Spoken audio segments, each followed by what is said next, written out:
Naam, karibu sana katika Jicho Letu SADC, jarida maalum la kukuhabarisha yale yaliyojiri katika mataifa wanachama wa Jumuiya ya Maendeleo Kusini mwa Afrika SADC. Mimi ni Damian Mnyikwa.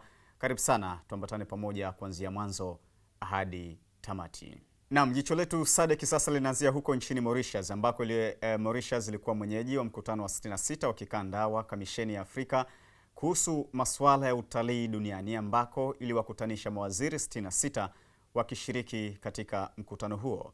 Waziri Mkuu wa Mauritius Pravind Kumar Ganathi alisema kuwa lazima Afrika ishiriki katika kutatua changamoto zilizopo ndani ya sekta ya utalii na kukuza maendeleo ya sekta hiyo. Ripoti ya Megani Ponapa Naiken inasoma studio kwa lugha ya Kiswahili. Utalii barani Afrika ulirudishwa nyuma na uwepo wa uviko 19. Shirika la utalii duniani UNWTO linasema kuwa kuna mipango madhubuti ya kurejesha sekta ya utalii baada ya msukosuko huo. Mkutano huu umedhamiria kutafakari zaidi kuhusu sekta hii muhimu barani Afrika. Katika wakati kama huu, utatuzi wa changamoto za dunia na kukuza utalii na mashirikiano ambayo yamelengwa, Katibu Mkuu wa UNWTO anasema kuwa bara la Afrika linapaswa kuongeza jitihada zaidi na sio kutegemea safari za watalii. There are many undiscovered things which many tourists and many people they don't know. And there we have to promote more and to help and support the continent to show everyone how colorful Africa is. The main message will be that united, to be together, we can make nice things, nice projects. Awali, kabla ya janga la uviko 19, watalii milioni 1.4 waliitembelea Mauritius kwa mwaka 2019. Waziri Mkuu hapa anafafanua namna serikali inaendelea kufufua viwanda na kuongeza mapato kwa mwezi Julai 2022 hadi Aprili 2023 ukilinganisha na mwaka 2018 na 19. Our focus is now on building a more sustainable, inclusive and resilient tourism industry. Mauritius is currently working with the assistance of the World Bank on the preparation of a 10-year blueprint for our tourism sector. Waziri Mkuu anasema kuwa utalii ni kiungo muhimu cha uchumi, hivyo Afrika inapaswa kujikita zaidi katika sekta hiyo, na hapa anaunga mkono ushirikiano katika kuitangaza sekta hiyo. Waziri Mkuu anasema kuwa Mauritius ipo tayari kuweka alama katika maendeleo ya sekta ya utalii na kuipa nguvu sekta hiyo kuelekea 2030. We need to work together to realize the potential of Africa by facilitating investment to develop intra-African tourism. For One Africa to gain momentum, we African leaders have to join forces and work together. To increase tourism within Africa, we can build on and extend partnerships, such as the collaboration of the Indian Ocean Islands under the Ilbani Partnership and the arrangements between Southern and Eastern Africa. Mkutano huu unaendelea nchini Mauritius na utafanya maazimio ya kukuza maendeleo ya sekta ya utalii barani Afrika. Kutoka Mauritius na sasa ni nchini Lesotho, ambako mashirika ya kimataifa ya kuandaa uwezeshaji haki za wafanyakazi Empower yamewakutanisha wadau kujadili kuhusu namna bora ya kuondoa vitendo vya unyanyasaji wa kijinsia na ukatili katika maeneo ya kazi katika mataifa ya kusini mwa Afrika. Mkutano uliofanyika huko Marseille nchini Lesotho. Ripoti ya Teange Maraisane inasoma studio kwa lugha ya Kiswahili. Miaka miwili iliyopita, baadhi ya viwanda nchini Lesotho vilituhumiwa kwa unyanyasaji na ukatili, hali iliyoifanya nchi hiyo kujipanga katika kushughulikia changamoto hiyo. Kamisheni ya kazi inasema kuwa mkutano huu una umuhimu mkubwa, hasa katika kujenga majadiliano na dhamira ya pamoja. Katibu wa masuala ya kazi, jamii na masuala ya Ujerumani nchini Lesotho na Afrika ya Kusini Anasema kuwa mbali na kutimizwa kwa sheria za shirika la kazi duniani ILO, lakini jitihada za ziada zinahitajika katika mapambano dhidi ya unyanyasaji na ukatili, kwani ripoti zinaonyesha kuwa wanawake ndio waathirika zaidi. As the committee that advises the minister on, amongst others, labor policy, ratification of conventions and the labor legislation, the committees found it befitting to advise government to ratify this convention. The Federal Ministry of Labor and Social Affairs is working very closely with labor unions and employer associations to develop guidelines and information materials on how to actively combat this. This includes us as unions adopting a zero tolerance to union leaders who commit the acts of gender-based violence. Cabinet has considered a presentation on the provisions of the Public Service Act that have to be amended in order to comply with core labor standards. Hata hivyo, mkutano wa Umoja wa Wafanyabiashara katika mataifa ya kusini mwa Afrika uliwataka wafanyabiashara hao kuendelea kutoa elimu kwa wafanyakazi kuhusu haki na wajibu wao katika kupambana na unyanyasaji wa kijinsia. Kutoka Lesotho na sasa ni huko nchini Namibia. Wananchi nchini humo watanufaika na fursa zinazotokana na mradi wa nishati mbadala ya hydrogen ya kijani katika mpango uliozinduliwa na serikali kwa kushirikiana na kampuni ya Hyphen inayohusika na miradi ya hydrogen ya kijani.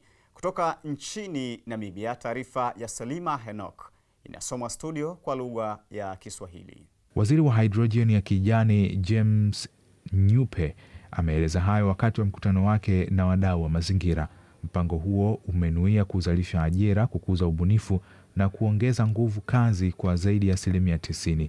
When government was engaging Hyphen to build this project, we said, we understand the project is big ETC, but we want our local people to be involved. So we carved out a few things. A, the employment, there's a target for 90% of those jobs to be Namibian.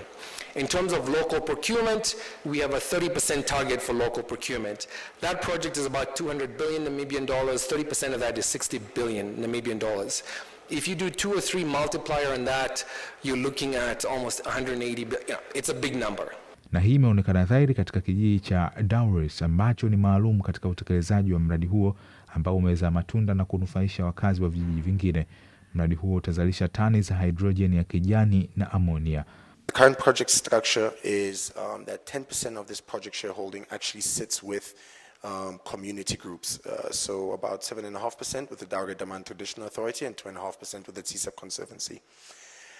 Over and above that, we do have commitments to both of these community groups around employment, wherein 50% of our employment is to be sourced from the Daure's constituency, and 30% of all activities with respect to construction of this facility are to be allocated to SMEs from the Daure's constituency.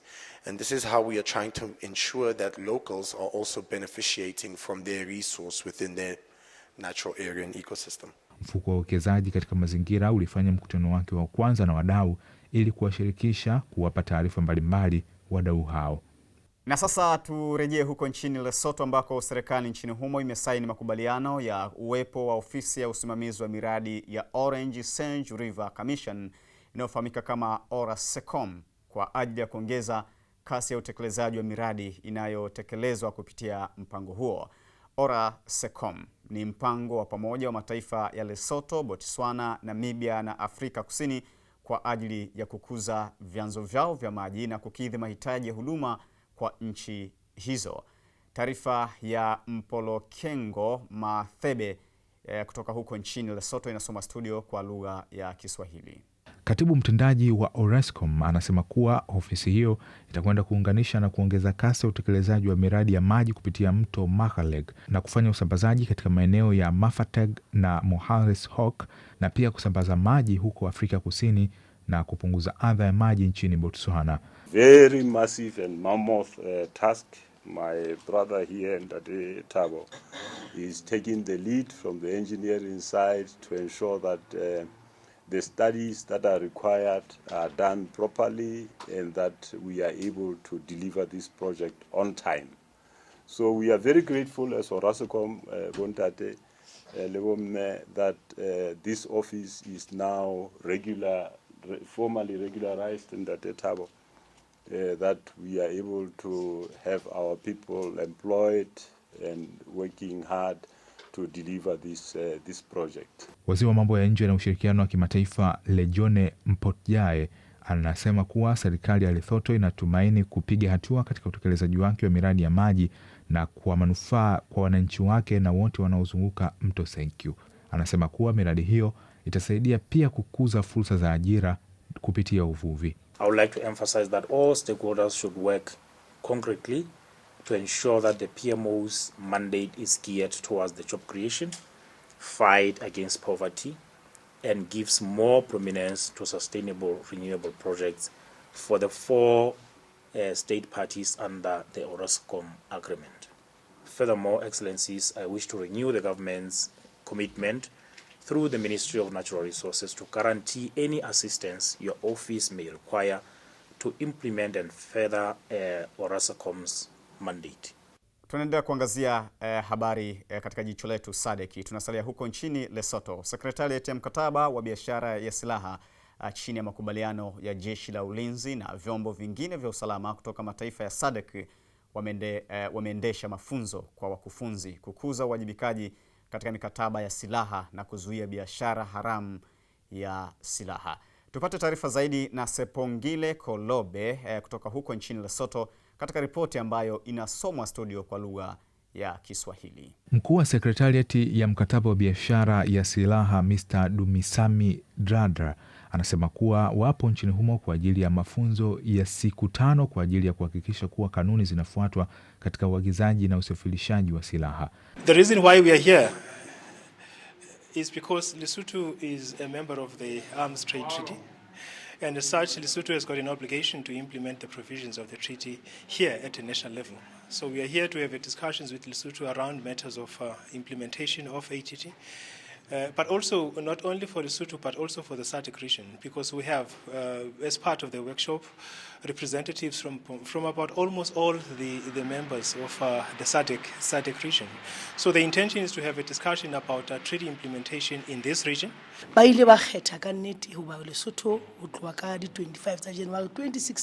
Lesotho started to ratify on this treaty since the year 2016. And now this year, Lesotho began to issue her reports on how they implemented the provisions of the treaty. As such, the arms trade would be well controlled as intended. Most importantly, the Secretariat is here to capacitate trainers in this issue, so to impart knowledge to relevant stakeholders. Jumla ya mataifa 15 yameshiriki katika warsha hiyo. Kutoka Lesotho turejee tena huko Vinde huko nchini Namibia, ambako nchi hiyo pia ni miongoni mwa mataifa ya Afrika ambayo viongozi wake wamehudhuria mkutano wa pili kati ya Russia na Afrika na jukwaa la kiuchumi na binadamu la Russia Afrika uliofanyika Julai 27 na Julai 28 mwaka huu. Tuungane na Branche Gorosesi katika ripoti inayosomwa studio kwa lugha ya Kiswahili. Ujumbe wa Namibia katika mkutano huo umeongozwa na makamu wa rais wa nchi hiyo Nangolo Mbumba, akiwa ameambatana na waziri wa ushirikiano na mahusiano ya kimataifa, waziri wa biashara, waziri wa Swala ya tehama na waziri wa kazi, mahusiano ya viwanda pamoja na viongozi waandamizi wa serikali. Wabunge katika bunge la kitaifa pia walialikwa kuhudhuria mkutano wa pili wa kiuchumi wa kibinadamu kati ya Russia na Afrika.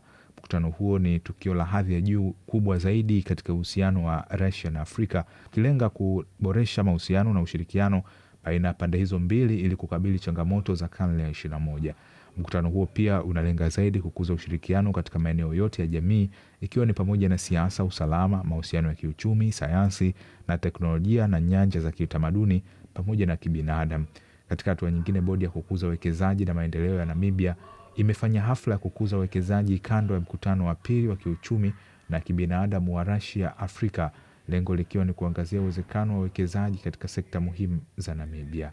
Katika mkutano huo, waziri Dr. Tambo amesema serikali imeanzisha programu mbalimbali zinazolenga kutatua changamoto hiyo, ikiwa ni pamoja na kuwawezesha vijana kuanzisha biashara, mipango ya mafunzo ya mwaka mmoja na ujuzi mahala pa kazi pamoja na mafunzo ya ufundi stadi.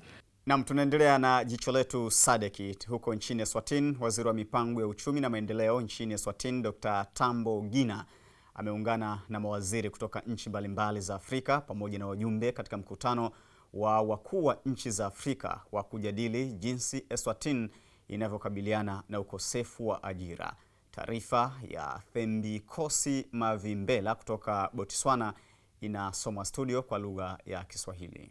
Waziri wa mipango na uchumi na maendeleo Dr. Tambo Gina amesema Eswatini ina mipango madhubuti inayotumika kukabili changamoto ya ukosefu wa ajira kwa vijana.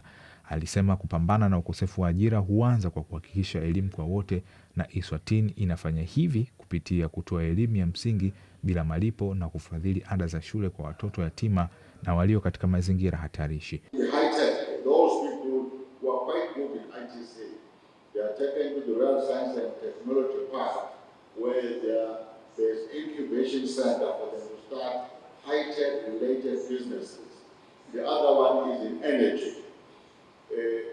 We want to go towards clean energy fully, and therefore we're taking the best young brains that we can find in the area to do work. And I've seen demonstrations of children where they are actually doing a lot of useful work, and they can market themselves and do their own businesses. Waziri anasema changamoto kubwa ni wakati wanafunzi wanamaliza shule na kushindwa kupata ajira, hivyo wanatafuta ajira ya kutatua hilo. Dr. Gina pia linasema serikali ya ufalme wa Eswatini inatoa huduma hizi kupitia usaidizi wa Umoja wa Ulaya na mfuko wa maendeleo wa Umoja wa Mataifa. Eswatini imekuwa mwathirika wa mafanikio yake yenyewe kwa kuwa inatoa elimu ya msingi bila malipo na kufadhili elimu ya juu kwa wanafunzi wengi. Hata hivyo, changamoto sasa ni katika utoaji wa ajira. Asante sana mtazamaji kwa kuendelea kuifuatilia Jicho Letu SADC. Tunarejea tena huko nchini Namibia. Ahadi ya Namibia kupambana na mabadiliko ya tabia nchi inahitaji dola za Marekani bilioni 270 ili kutekeleza azma ya nchi hiyo hadi ifikapo mwaka 2030. Hayo yamebainishwa wakati wa mkutano wa wadau wa mazingira wa mfuko wa uwezeshaji uliofanyika mjini Windhoek nchini Namibia.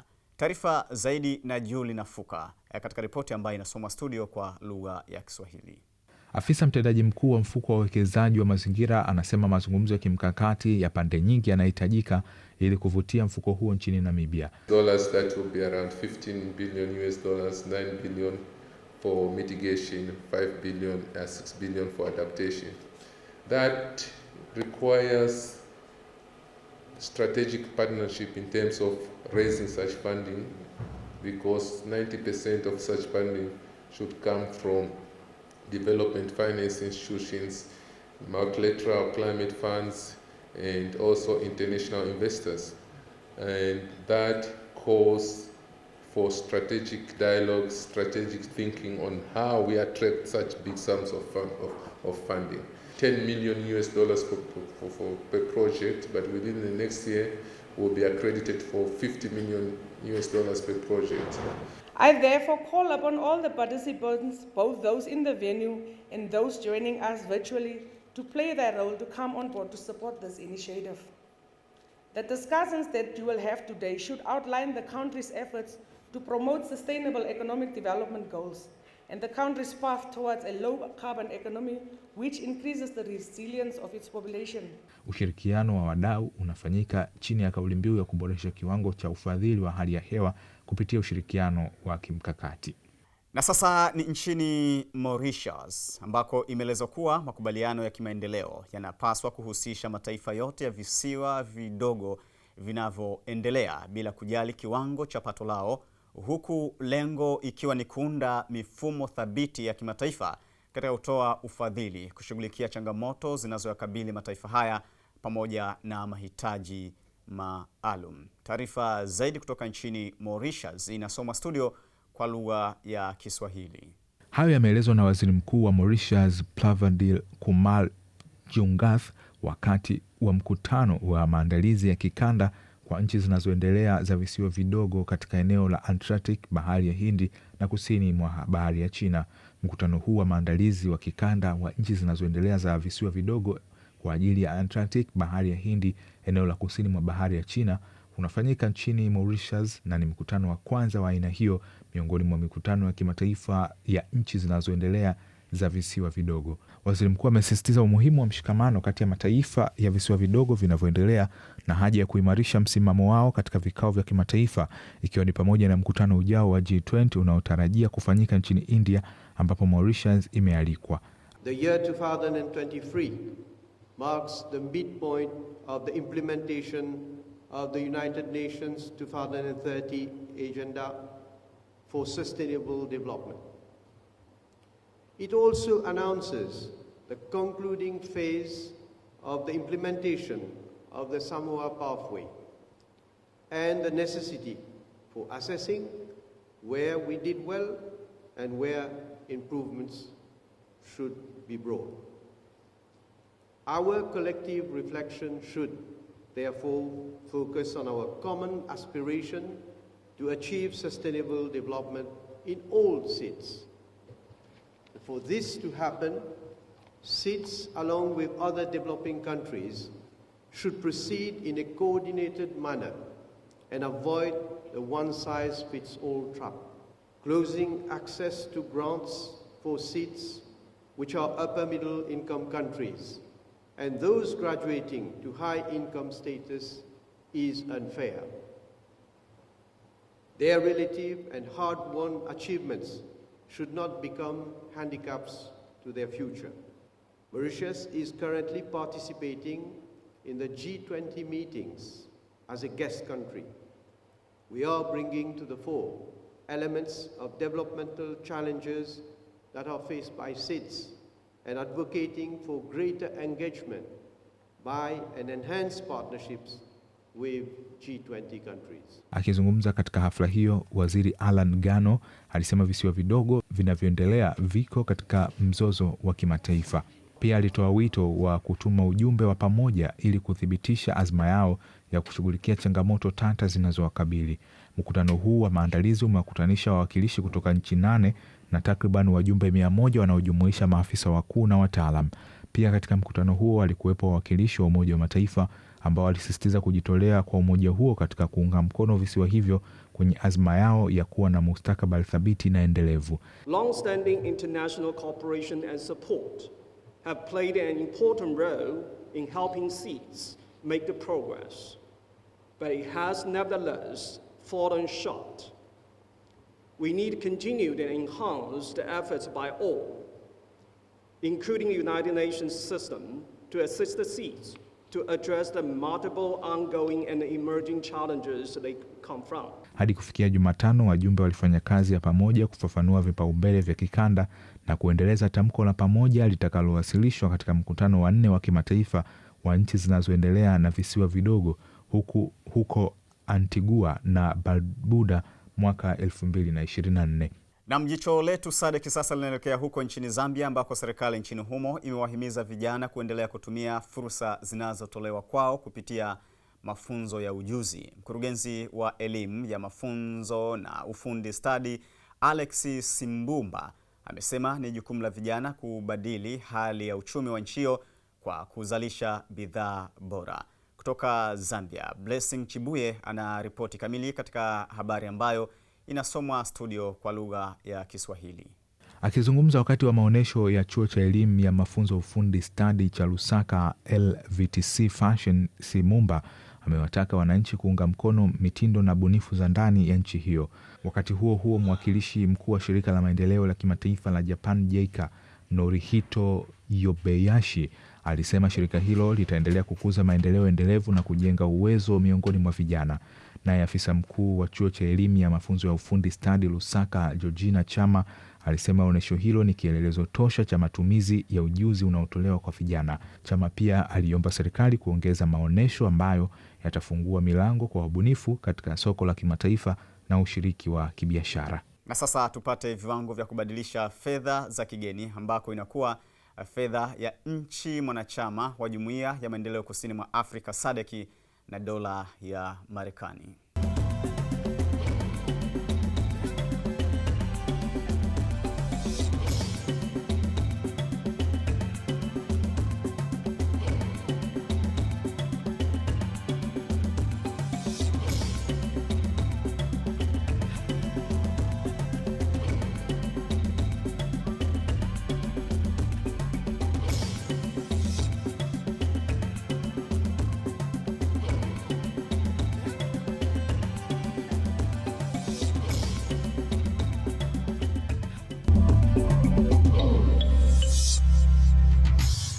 Namna huo ndio mwisho wa Jicho Letu SADC kwa siku ya leo. Ni kushukuru wewe ambaye umekuwa pamoja nami kuanzia mwanzo hadi tamati. Jina langu ni Damian Nyikwa. Ni kutakia utazamaji mwema wa vipindi vinavyoendelea. Hadi wakati mwingine, kwa heri kwa sasa.